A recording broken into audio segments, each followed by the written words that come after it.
Hello, hello, hello.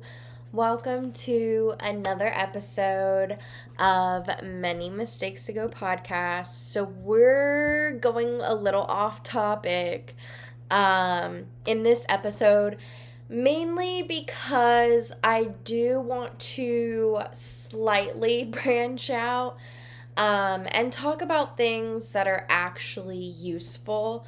Obviously, it's important to learn from your past mistakes. However, I feel like there are some things that are just not taught in society. And taking control of your finances is one of them. Okay, so we are going to talk about finances. Sorry, guys, I had to pause and come back because my dog was barking and I realized I left the window open and she was going cray cray at everybody outside. So, I want to talk about finances. And before I start, I'm going to give y'all the biggest obvious disclaimer here, and that is I am not a financial expert. You can get financial advice from somebody way more qualified than me. However, I am going to give you basic tips and tricks, basic, I guess, ways of thinking that I think should be your key takeaways. Think of it as like one of those blank for dummies books.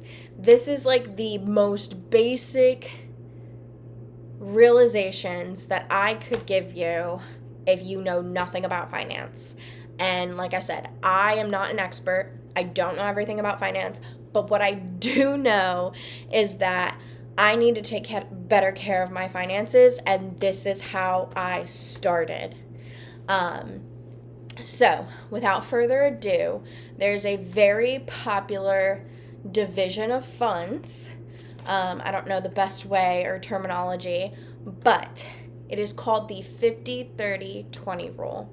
So, what does that look like if I make, per se, $20 an hour? Here's the division. Let me just real quick. So let's just say you make $20 an hour. That is $41,600 a year, which equates to about 34661 a month.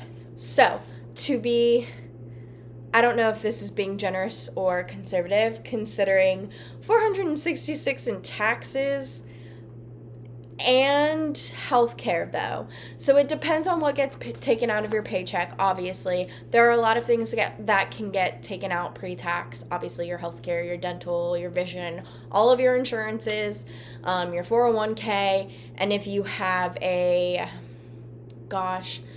I can't think of the word, but I know it's like a card that you use.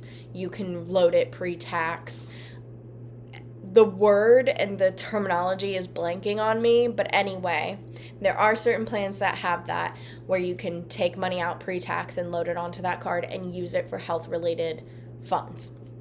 Anyway, so let's just pretend, because $3,000 is a pretty number, it is easily divisible.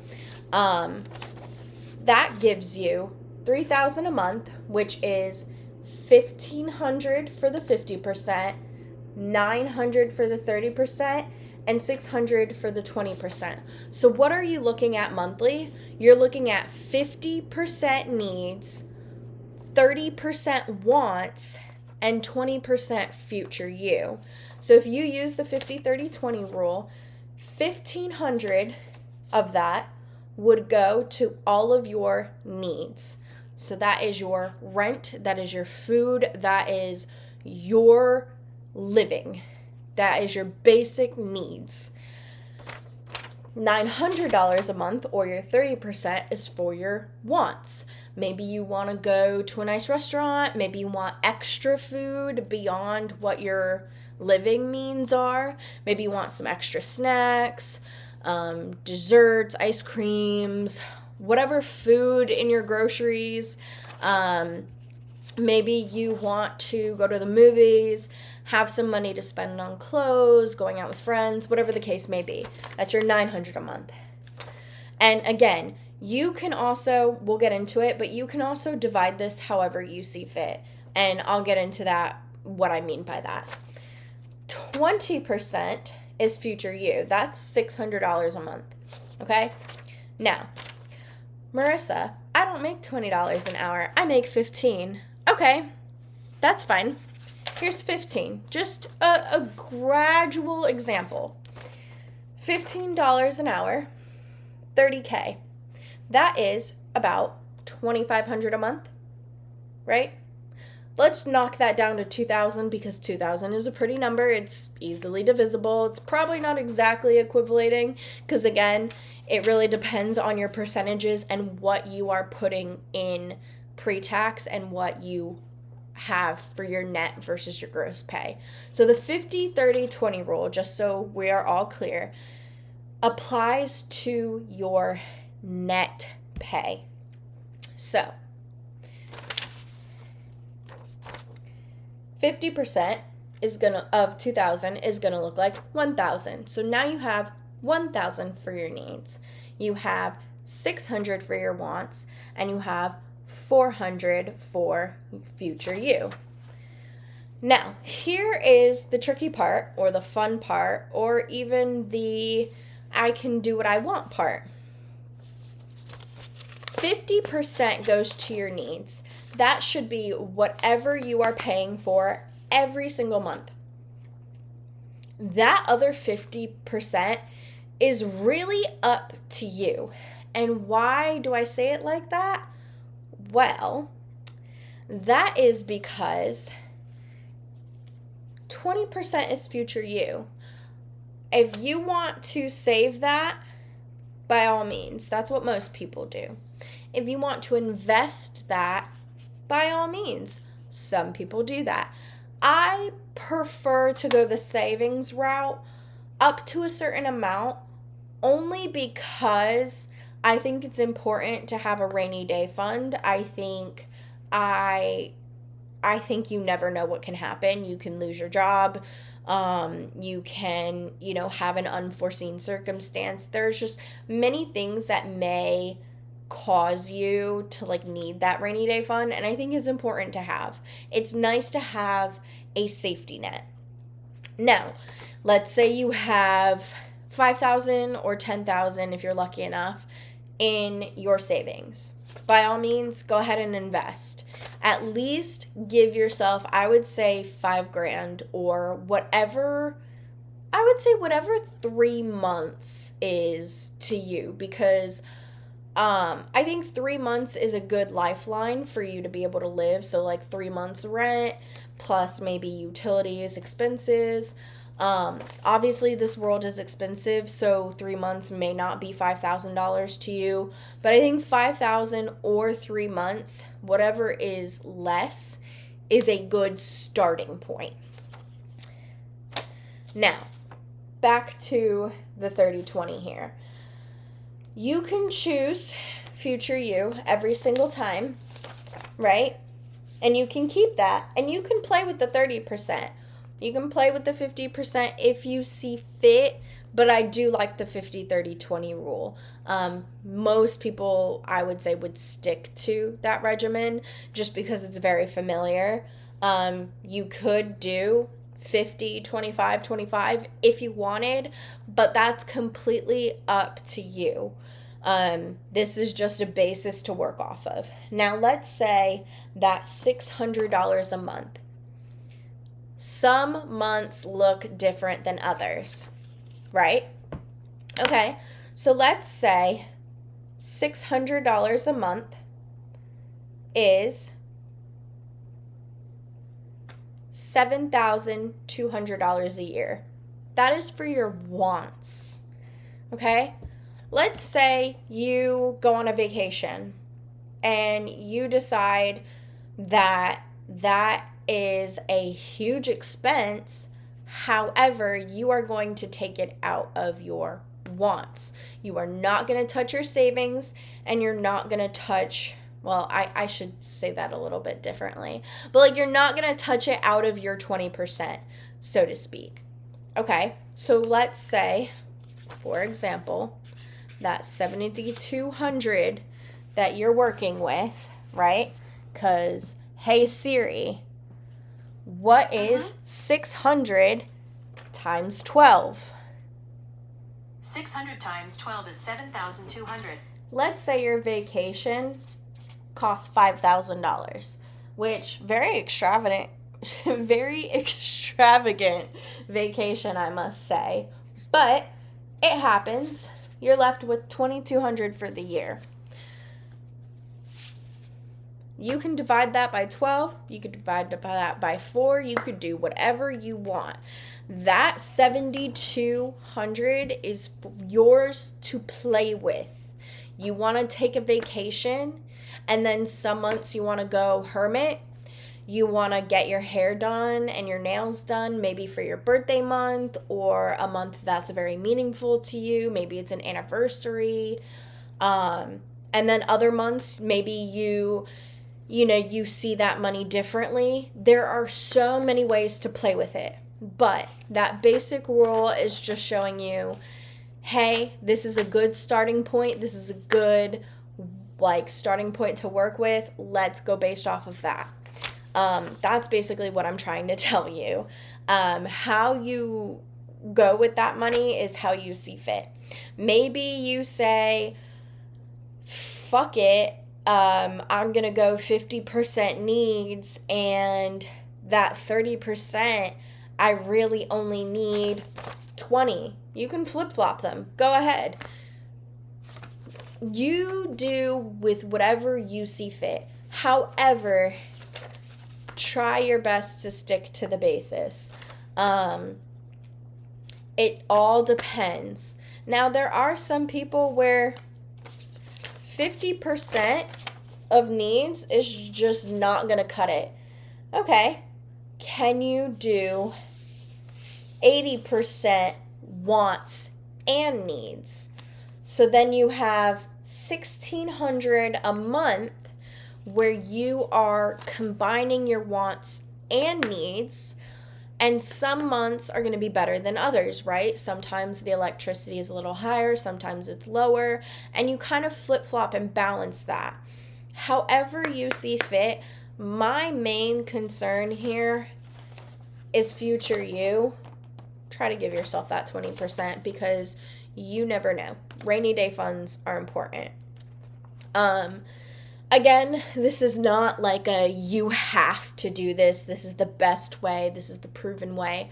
This is a popular approach that I've seen. You have to learn how to budget your money however you see fit. Whatever works best for you. 50, 30, 20 might not always work for you. It might not apply. Maybe the percentages have to be adjusted a little bit due to inflation, due to the cost of, I don't know, maybe you have kids versus your pay is just not good enough, Whatever it may be, you have to come up with a plan that works for you and stick to it, because if you don't, you're never going to budget. You're going to put it off and say, no, it's fine. And then all of a sudden you're racking up thousands of dollars in debt and you can never get out of it. Another point to make is the emergency fund. So like I said, $5,000 is a good rule of thumb, or 3 months depending on which is cheaper for you to keep. I have a feeling it is a fortune. It is a privilege for a lot of people to even have a savings. There are people that live paycheck to paycheck. I have been there. The emergency fund, if you can do $5,000, I think that's a great start. And then depending on what 3 months looks like to you, what is 3 months? Do you make $2,000 and $6,000 would be your 3 months? Or do you make $3,000? Maybe you need, $9,000 of savings. Whatever you can reasonably live with in your savings. Now, last piece is debt, because obviously you want to have savings, but you also have debt, so that's just going to combat back and forth. Here's how to pay off debt. So, I have had two contradicting, I don't want to say contradicting because they're not always contradicting, but sometimes they can be. But there are two ways to pay off debt, and we'll get into more credit card debt, or like, I feel like credit card debt is like an easier example. It can be any kind of debt, really, but there are two ways to pay off your debt. You can pay off based on accrued interest, or you can pay off based on debt owed. And here's what I mean by that. So any debt that is, higher than, let's say, 7%, you want to pay that off first.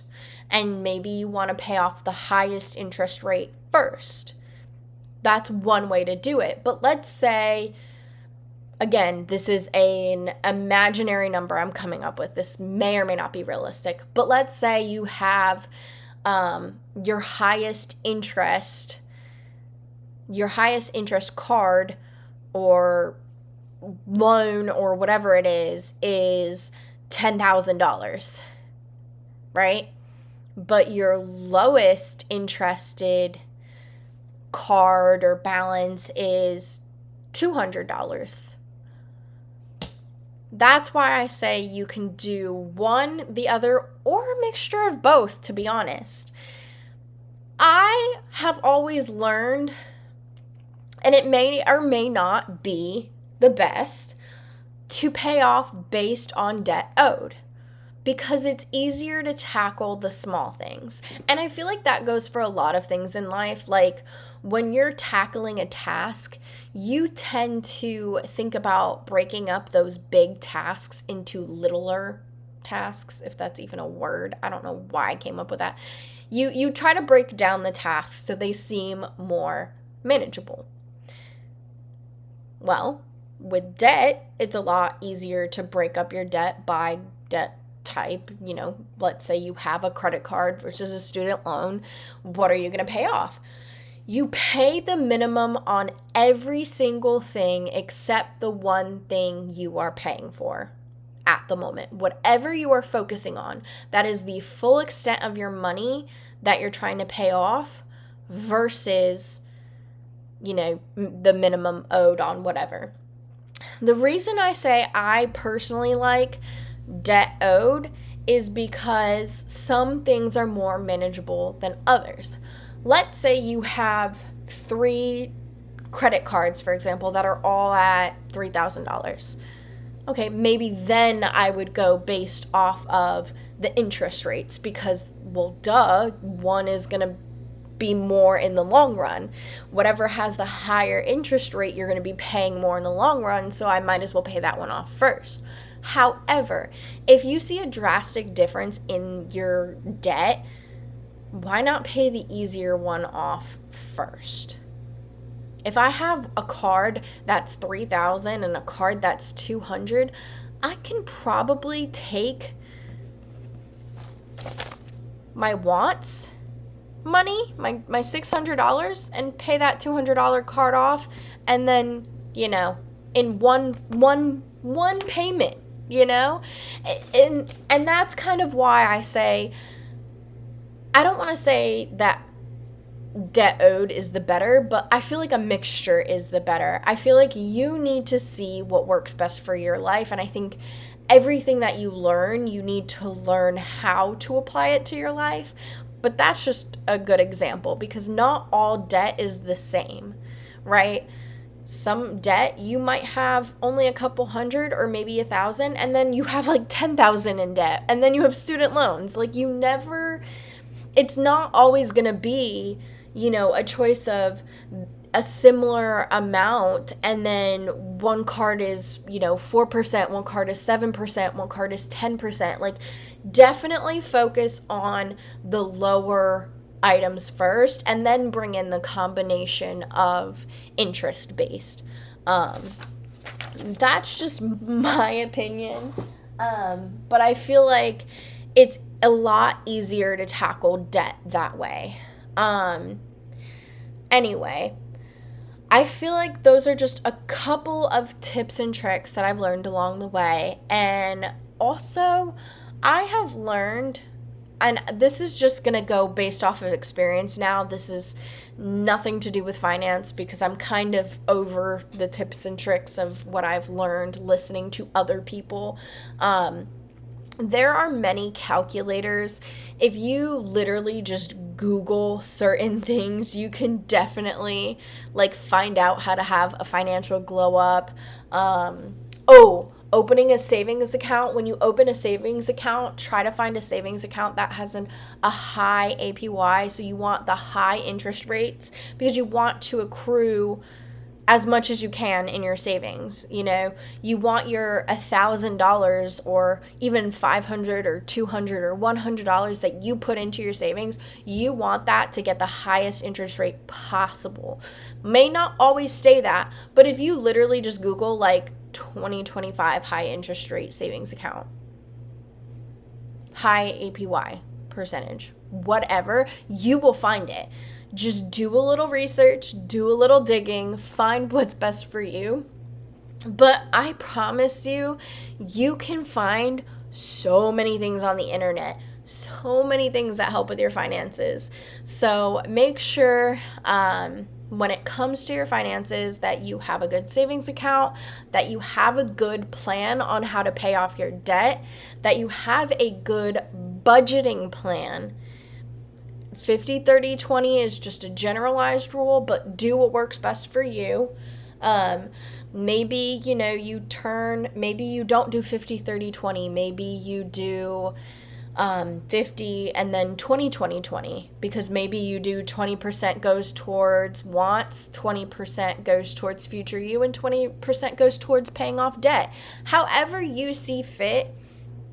I just realized... Oh, I didn't mean to say 20-20-20, but I meant splitting up the other 50% into 3. That is so embarrassing. So anyway, I'm going to educate myself real quick. That would be 16.666667. You get what I'm saying. Split that 50 in thirds instead of 2 quadrants. But, oh my God, I am clearly tired. But anyway, so it would be 50, 16, 16, 16. Obviously, I'm not saying the 0.667, whatever. I'm beyond that because I'm tired. But I can't believe I did that on camera and I'm not editing that out because I feel like I need to just like talk with you guys for real. Like I'm not going to sit here and say I'm a perfect human being because clearly I'm not. But anyway, that was just a laughable moment, and I feel like that just shows that I'm human and that like I make dumbass mistakes like that sometimes, which is okay. Anyway, getting back to the conversation here. Always make sure that you are doing what is best for you, and I promise you there are so many resources online. You literally just, all you have to do is Google. Literally anything that you want to Google it. If you want help budgeting, find budgeting tips, budgeting calculators. There are just so many tools out there, and a lot of them are likely free because people just want to help you with finances. Maybe there are some that cost money, and that is your free will. If you want to go ahead and pay for things, by all means, but I feel like any good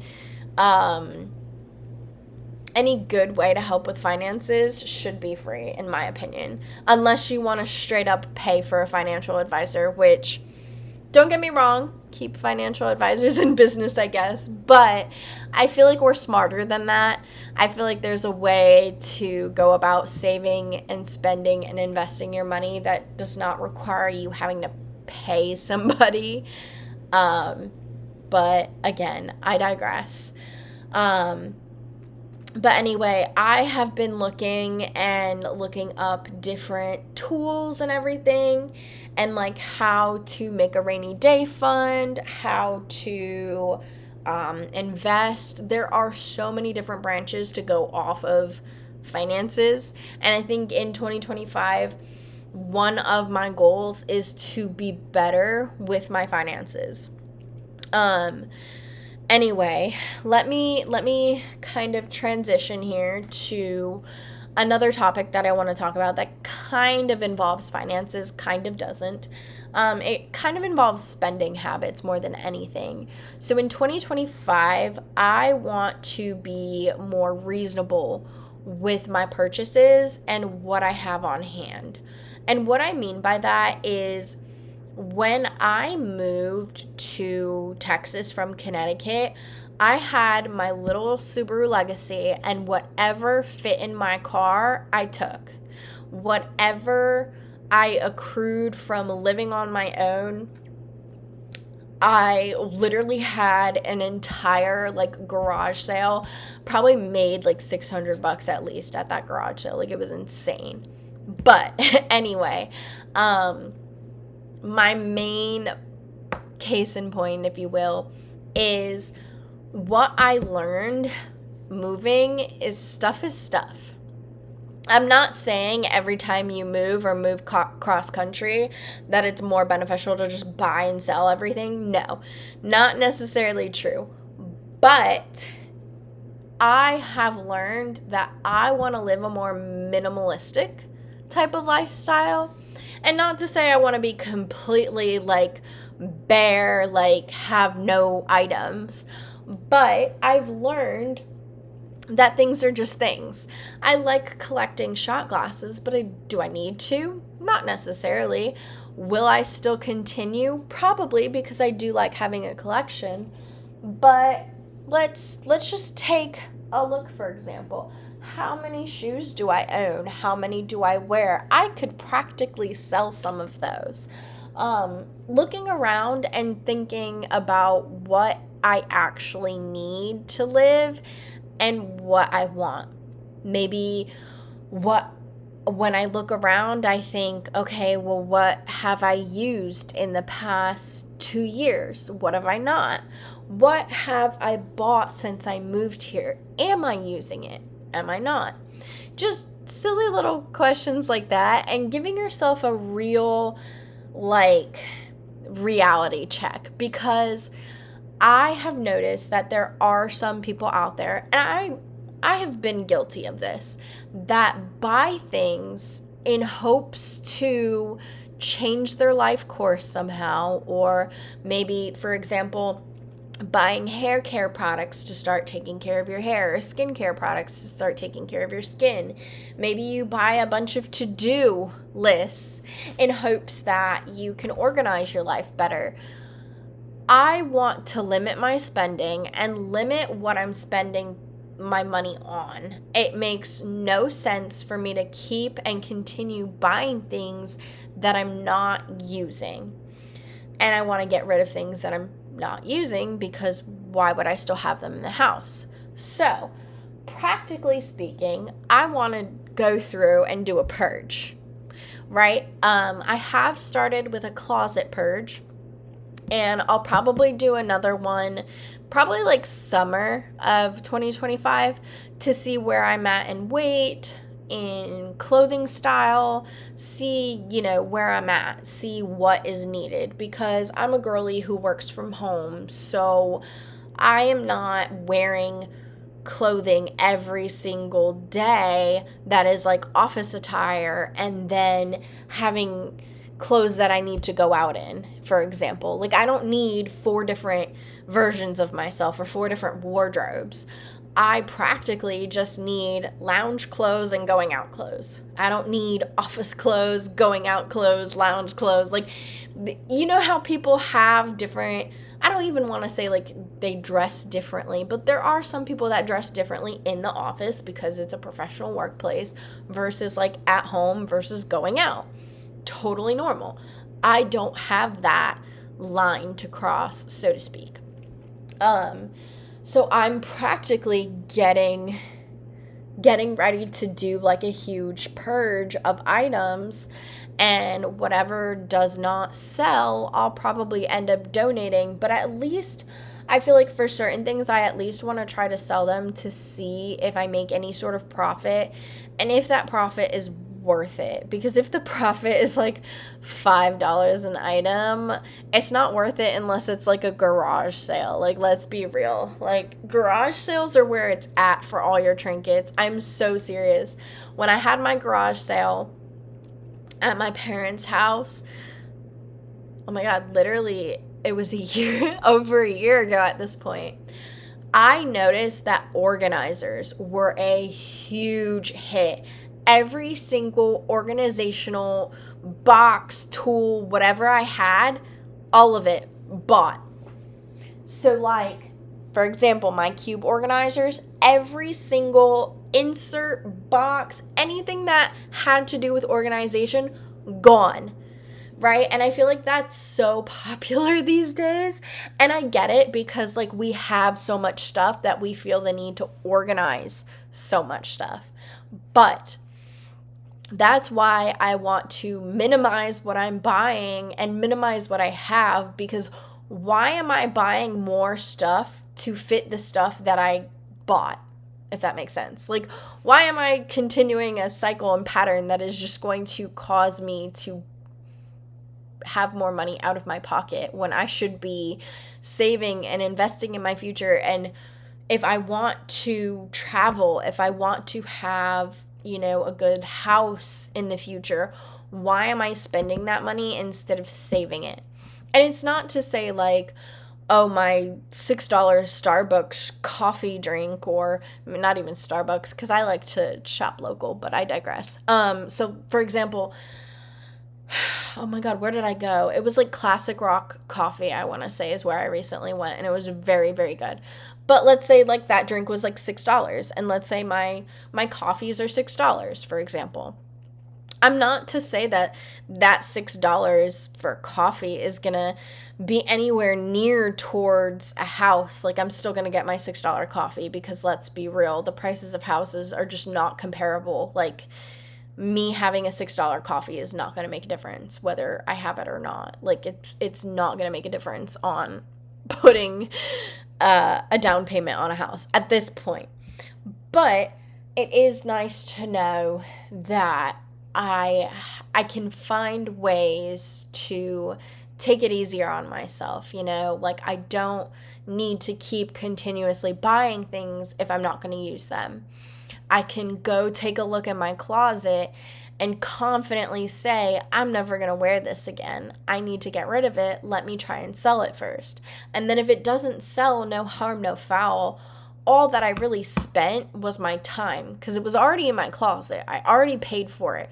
Whether it be last year or 10 years ago, I already paid for that clothing item. The only thing spent is my time listing the item and putting it up for sale, whether it be Facebook Marketplace, whether it be, selling the clothes on an app, whatever the case may be. Like, it's not that big of a deal. Obviously, for people with time constraints, maybe so. But if you have time constraints, then don't take the time to sell it. You have to weigh the pros and cons. You have the time or you want the money, either or. I should say make the time, not have the time. But I digress. I think that was enough babbling. I kind of went on a tangent there, and I know that I tend to do that. I think it's because I want to get all the thoughts out before I lose them, because sometimes I do find myself in the middle of a thought, and then I'm like, fuck, what did I mean to say? But yeah, if you found any of those tips helpful, let me know. I do want to have more of these open conversations, but at the same time, if I'm being honest with you guys, I do enjoy podcasting, but sometimes I come up with topics that I'm either really, really passionate about, or not passionate at all, or I'm passionate but I don't think I'm knowledgeable enough. And this is one of those cases where I am passionate about taking care of my finances, but I must say I am no expert, and I don't feel incredibly confident in everything that I've researched and everything that I'm saying, because I'm not an expert. Granted, obviously, the things that I have like given you guys today are things that I have found that have worked, or they're not just like these random concepts, but it does make me worry because I'm like, okay, well, I'm not an expert in this topic, so I don't feel 100% confident. But that's also me in like every other podcast episode. Like, I'm not an expert in love or attachment styles, but I'm still up here talking about it because I want to talk to you guys honestly and be like, this is what I have found helpful.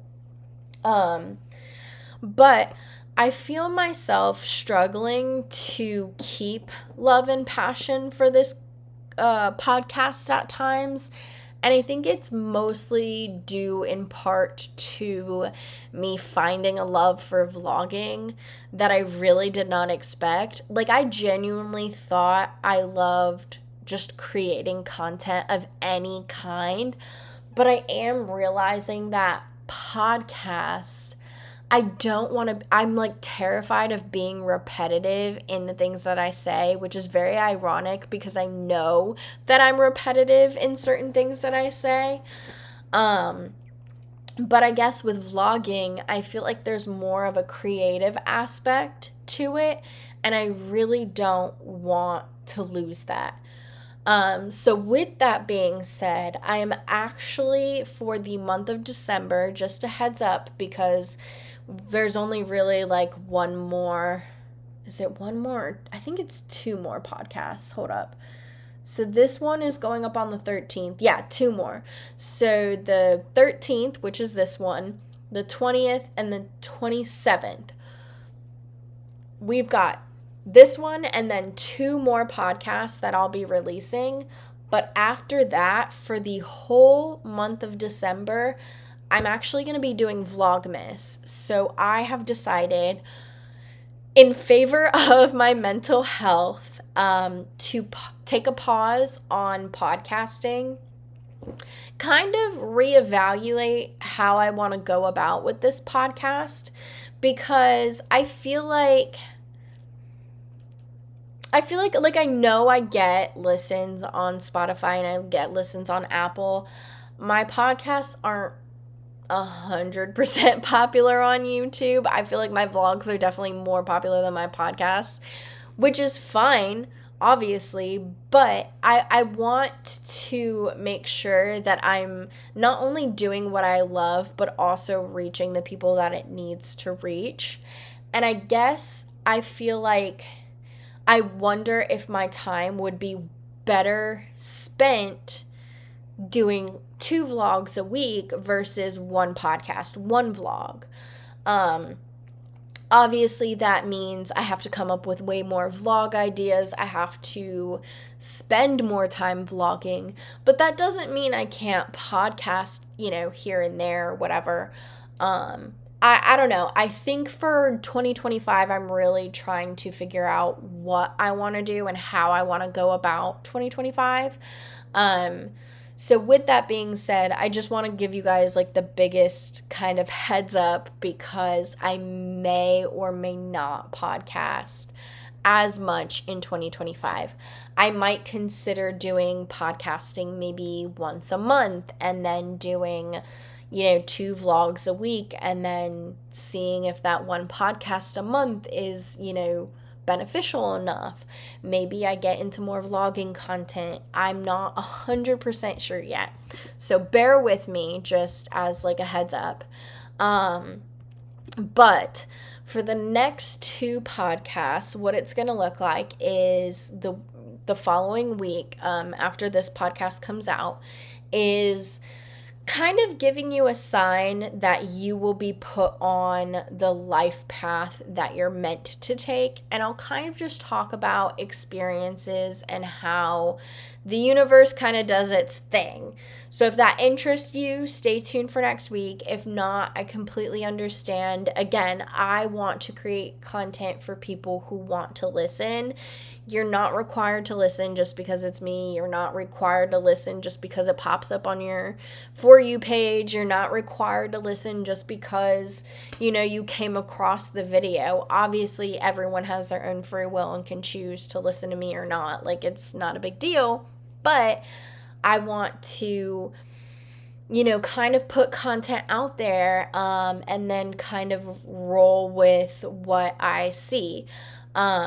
And I feel like lately I've seen that my podcasts haven't been doing well as my vlogs, and I've been noticing like certain vlogs will have higher views, higher activity than others, and I kind of want to lean into that at this point because I feel like I want to make sure that whoever's watching, whoever's listening, whoever's out there, that you guys are being listened to, because like I'm here to create content for you guys.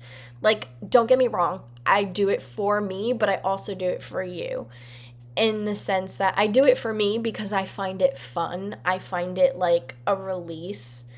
It's like my happy time. Like, some people have like hobbies of like writing. Some people have hobbies of sports or whatever. That's what makes them happy. But for real, for me, it's content creation, and obviously a little bit of writing, a little bit of reading. But I do majority of the time like to just sit here and like bullshit with you guys.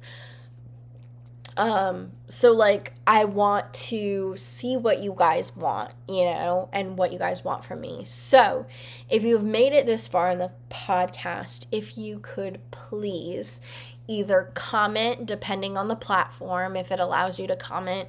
I'm not the best with Spotify or Apple, but if you comment, I will look. Or DM me on any of the DMs in the description, or any of the accounts linked in the description. I want to hear from you guys. What kind of content do you want to see? Do you want to see podcasts? And if so, what topics do you want? Is it a topic I know about? Then I'll go ahead and do it. If it's not, then I'll take the time to research it and, get through my opinion of it soon. Or do you guys, want more fun content? Do you want just relatable content? Do you want diabetes content? Because I know that one's very popular for me. Do you want content about me being gay and what the experience was like? There's so many different ways and like things to create content about that I want you guys to be included too. So if you have a say, if you're still here, like DM me, go ahead, listen, whatever. So that I can get your guys' advice. Anyway, the week after, the last week of November, is going to be like a day in the life kind of walkthrough, but it's going to be a podcast. So it's literally going to be like all about my habits and things that I've incorporated, and like my morning routine, my nighttime routine. It's going to be like a straightforward, just like talking about a day in my life. And I kind of like this because I'm also pairing it with a habits vlog / video. And what I mean by that is like, you're going to have a visual, but you're also going to have me talking about it. So you can either watch the vlog or listen to the podcast. And I feel like whatever is your cup of tea. Like, there are some people that genuinely just like listening, and there are some people that genuinely would rather watch. So whatever your cup of tea is, I'm here for it. Now that I have went on an entire like spiel of everything, and it's almost 43 minutes into the episode, I don't know. I think from here, I just want your guys' opinions. So please, please, please like, comment, subscribe, go through my content, tell me what you like, tell me what you don't like, give me your opinions. If you're on YouTube, comment, because I don't think DMs are a thing, and if they are, feel free to DM me, but I have no idea if they are. Any other social media, link in my description. You are welcome to DM me. And then if you're on Spotify or Apple, if there's an ability to comment, go ahead and comment. If not, go to one of my social medias and DM me, because I'm really, really, really interested in what y'all want to see. I'm literally here to create content and engage with whoever's watching, whoever's listening. Because obviously, if you're watching or listening, you find me relatable in some way, shape, or form. And I want to know why. And I want to, like, kind of dig into that and, like, get into that, because I've always wanted to feel like I connect to people. And, like, connections are literally the basis of human interaction and, like, how you ride out your life. Like, you literally go through life and your connections will shape you. So I don't know. I guess what I'm trying to say is you guys do matter to me, and your opinions matter to me. So I want to hear them, whether they are good, whether they are bad, if it's constructive criticism. If you got negative things to say, I completely understand. Again, I'm not a perfect human being. I try, but it's not always going to happen, and maybe you want me to shut the fuck up. Completely understandable. But you know what? Just scroll. Because I'm not going to shut the fuck up. I am here for the people who want me to be here. And if you don't want me to be here, that's completely okay. That is your right. That is your opinion. That's why there is a block button. That's why there's a not interested button. Like, go ahead and use those. But, yeah, for those that are here, thank you. You guys are awesome. And I hope to hear from you soon. I thank you so much for getting into this episode with me. If you want more content like this, let me know. I really am interested to find out what you guys want to talk about, because I feel like there's just so much content out there, but also you have to like and relate to the person that you're watching and listening to. So I know that's not always the case. So I've got you otherwise. And thank you. I love you. Okay, bye.